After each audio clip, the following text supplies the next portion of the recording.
Hello నమస్తే, నేను శిల్ప. మనతో ఉన్నారు డివోషనల్ కోచ్ శారదా గారు. నమస్తే మేడం. నార్మల్ గా ప్రతి ఇంట్లో నెగిటివిటీ వల్ల చాలా సమస్యలు వస్తూ ఉంటాయి. ఇంట్లో నెగిటివిటీ, అలానే ఒంట్లో ఉండే నెగిటివిటీ పోగొట్టడం కోసం గల్లులుప్పుతో రెమెడీ మన వ్యూవర్స్ అడిగితే ఇట్లా అడిగారు కదా వ్యూవర్స్, మేడం మాకు ఏమన్నా ఇట్లా ఉంది నెగిటివిటీ, అది పోవాలంటే ఏమైనా చెప్పండి అంటే గల్లులుప్పుతో చెప్తానని చెప్పారు కదా. సో ఆ రెమెడీ చెప్తారా మ్యామ్? తప్పకుండా చెప్దాం నాన్న. నౌ డేస్ నెగిటివ్ ఎనర్జీ అంటే ప్రతి ఒక్క మనిషికి ఉంటుంది. ఎందుకంటే అది ఉండకూడదు. ఫస్ట్ మనం నెగిటివిటీ తెచ్చుకోకూడదు. కానీ మనం ఎంత తెచ్చుకోకూడదు అన్నా ఒక్కొక్కసారి నెగిటివిటీ అనేది కంపల్సరీగా మనిషి అన్నాక ఉంటుంది. ఆ నెగిటివిటీ ఎవరికైనా ఏదైనా ఎక్కువ ఉంది అనుకోండి, వాళ్ళు ఏమనుకున్నా కూడా దాన్ని ఫెయిల్యూర్ కిందకి వచ్చేస్తూ ఉంటారు. ఎప్పుడు నెగిటివిటీ. మన పూర్వకాలంలో చూడండి, ఇలా మాట్లాడచ్చో లేదో నాకు తెలియదు, పూర్వకాలంలో ఏదైనా ఒక పశు సంపద కానీ ఒక మనిషి కానీ చనిపోయినా కూడా గళ్ళుప్పు వేసి పాతి పెట్టడం జరుగుతుంది. ఎందుకంటే అది స్మెల్ రాకోకుండా భూమిలో మమేకమైపోవాలి అనే ఒక ఉద్దేశంతో ఆ ఉప్పును, గళ్ళుప్పును మనము, అది నెగిటివ్ కదా, ఆ నెగిటివిటీని కూడా మనం భూదేవిలో కప్పేసేటప్పుడు ఒక కిలోలు ఉప్పు వేసి, ఒక జంతువు చనిపోయినా మనిషి చనిపోయినా కూడా ఆ గళ్ళుప్పుని మనం వేసి కప్పేస్తూ ఉంటాం కదా. అలాగే మన మనసులో ఉన్నటువంటి నెగిటివిటీ అనేది చాలా విపరీతమైనటువంటి చంచలమైన స్వభావాన్ని తీసుకొస్తుంది. ఇప్పుడు నేను ప్రతిరోజు బాగుంటాను, నేను అనుకుంటాను రోజు ఇలానే ఉండాలి, నా సిస్టమ్ ఇలానే ఉండాలి, నేను నా కట్టుబొట్టు ఇలానే ఉండాలి, నా వేషధారణ అన్ని ఇలానే ఉండాలి, నా పనులన్నీ ఇలానే జరగాలని ప్రతిరోజు అనుకుంటాను.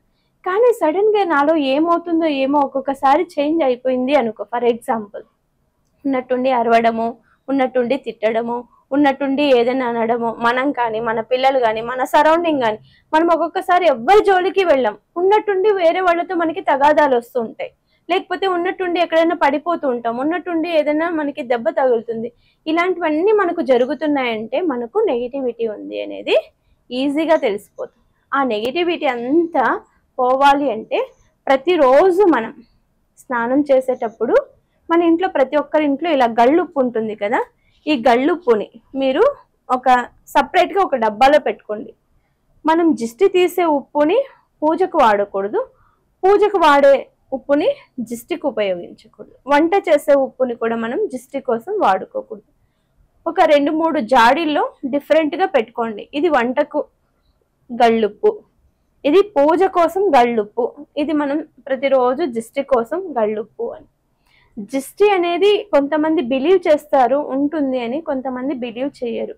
చాలా మంది మాకు దిష్టి తగిలింది అని అంటారు. దిష్టి కాదు, అది ఒక వ్యక్తిలో మనసు యొక్క స్వభావం.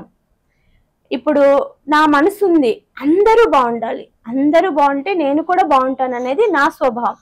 కొంతమంది స్వభావం ఉంటుంది, చూడు వాళ్ళు చాలా బాగున్నారు, వాళ్ళ ఇల్లు చూడు ఇలా ఉంది, వీళ్ళ ఇల్లు చూడు ఇలా ఉంది, వాళ్ళు అంత బాగా పెట్టుకున్నారు, వాళ్ళు సంపద కలిగి ఉన్నారు, వాళ్ళు అంత పెద్ద కారులో ఉంటున్నారని ఒక జిస్ట్ అనేది మనకు చూపించేస్తుంది. ఇప్పుడు ఎవరైనా మన ఇంట్లోకి వచ్చారనుకో, ఏదైనా వస్తువు వైపు చూసారనుకో, మనకు అనిపిస్తుంది ఈవిడేంటి ఇలా మన ఇంట్లో ఉన్నటువంటి వస్తువుల్ని చూస్తుంది అని మనం కూడా నెగిటివ్గానే ఆలోచన చేస్తుంటాం కదా.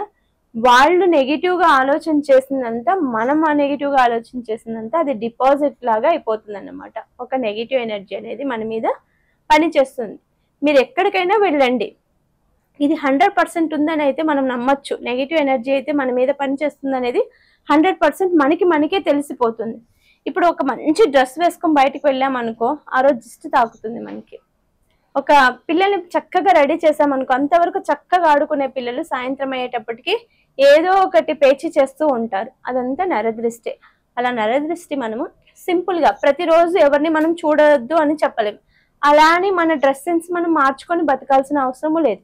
మనకు నచ్చింది మనము వేసుకోవచ్చు, పిల్లల్ని కూడా తయారు చేయొచ్చు. అలా నరదృష్టి మనకి తగిలింది అని ప్రతిరోజు అనిపించినప్పుడు కూడా మనము ఈ ఉప్పు, గళ్ళుప్పు ఉంది కదా, ఈ గళ్ళుప్పుని మీరు ఇలా తీసుకొని కొంచెం ఉప్పు, ప్రతిరోజు ఇంత ఉప్పు తీసుకొని మనం స్నానం చేసే బకెట్ ఉంటుంది కదా, ఆ బకెట్లో వేసేసి ప్రతిరోజు తలకు కాకోకుండా ఒంటి స్నానం చేస్తాం కదా, ఫస్ట్ తల స్నానం చేసేటప్పుడు ఉప్పు వాడకూడదు, ఎందుకంటే హెయిర్ ఫాల్ అవుతుంది. ఉప్పుకి హెయిర్ ఫాల్ అయ్యే ఎఫెక్ట్ చాలా ఎక్కువ ఉంటుంది. కాబట్టి ఫస్ట్ మనం శరీర స్నానం చేసేటప్పుడు చేసేసి తర్వాత మనం మంచినీళ్ళు పోసుకున్న తర్వాత తల స్నానం చేసేటప్పుడు నార్మల్ వాటర్ తోటి చేసేసుకోవాలి. ఫస్ట్ చేసేటప్పుడు మాత్రం ఒక 4 చెమ్ముల్లో అయినా కానీ, ఒక బకెట్ వాటర్లో అయినా కానీ ఇలా ప్రతిరోజు ఇంత గళ్ళుప్పు తీసుకొని మనం స్నానం చేసామనుకో, మనకు నెగిటివ్ ఎనర్జీ అనేది as early as possible clear అవుతుంది. ఇది ప్రతిరోజు చేయొచ్చు. బాత్రూంలో కూడా మనము గళ్ళుప్పుని ఒక డబ్బాలో వేసి పెట్టుకున్నాం అనుకో, ప్రతిరోజు మనకు గుర్తుండదు. ఆ గళ్ళుప్పుని కొంచెం వేసుకొని ప్రతిరోజు పిల్లలకి స్నానం చేయించినా, మనం స్నానం చేయించినా మనకు ఈ నెగిటివిటీ అనేది చాలా వరకు రోజు రోజుకి తగ్గిపోతూ ఉంటుంది. అలా ఎవరైతే చేశారో వాళ్ళ బాడీకి నెగిటివిటీ ఉండదు, వాళ్ళు బయటకు వెళ్ళే పనులు కూడా సక్సెస్ అవుతుంది. Positive energy. ఇప్పుడు లక్ష్మీ కటాక్షానికి కూడా మనము ఉప్పునే వాడతాం, మనలో పాజిటివ్ ఎనర్జీ వస్తుంది. ఈ గళ్ళుప్పు వేసుకొని మనము స్నానం చేయడం ద్వారా కూడా ఆరోగ్యపరమైనటువంటి సమస్యలు, కాల్షియం, బాడీకి మనకు కాల్షియం దొరకదు కదా, కాల్షియం డెఫిషియన్సీతో మనం చాలా బాధపడుతూ ఉంటాం. మన ఎముకల గట్టితనం కోసం కూడా ఈ గళ్ళుప్పు అనేది చాలా బాగా ఉపయోగపడుతుంది. ఎప్పుడైతే మన గళ్ళుప్పుని నీళ్ళలో వేసుకొని, వేడి నీళ్ళలో వేసుకొని స్నానం చేస్తామో మనకు బాడీ పెయిన్స్, రిలాక్సేషన్ అనేది 100% జరుగుతుంది. ఆ రిలాక్సేషన్ వచ్చింది అనుకోండి, ఆ రిలాక్సేషన్ రాకపోతే మనలో నెగిటివ్ ఎనర్జీ ఉంటుంది. ఇప్పుడు బాగా పని చేసేస్తాం, బాగా ఎగ్జాస్టెడ్ అయిపోతాం, బాగా టైర్డ్ అయిపోతాం, మనం వర్క్ ప్రెజర్ తోటి బాగా టైర్డ్ అయిపోతాం. అదే వేడి నీళ్ళతో స్నానం చేసామనుకో కొంచెం ఫ్రెష్నెస్ వస్తుంది కదా. అలాగే మన బాడీ పెయిన్స్ కూడా వెళ్ళాలంటే ఈ గళ్ళుప్పుని కూడా మనము నీళ్ళలో వేసి స్నానం చేయడం వల్ల ఆ నెగిటివిటీతో పాటు మన బాడీకి కూడా ఈ ఉప్పు ద్వారా మంచి జరుగుతుంది. కాబట్టి తగిన మోతాదులో వేసుకోండి. చెప్పింది మేడం కదా అని బకెట్లో కిలోలు వేసుకోకండి, అది ఎంత మంచో అంత చెడు కూడా. జస్ట్ ఒక చిటుకడ అంత కాకపోతే, లేకపోతే ఇంత, జస్ట్ ఇంత, ప్రతిరోజు ఇంత వాటర్లో వేసుకొని స్నానం చేయడం ద్వారా మన బాడీలో ఉన్నటువంటి నెగిటివిటీ అంతా మొత్తం తగ్గిపోతుంది. చూశారు కదండి, ఇంట్లో నెగిటివిటీ పోవాలంటే ఏం చేయాలో మనకి మంచి సమాచారం అందించారు డివోషనల్ కోచ్ శారదా గారు. ధన్యవాదాలు మేడం. అలానే కింద స్క్రోల్ అవుతున్న నెంబర్ కి కాల్ చేయండి, మీకు ఎలాంటి డౌట్స్ వచ్చినా కానీ మీ ప్రాబ్లమ్స్ అన్ని సాల్వ్ చేస్తారు. Thank you so much.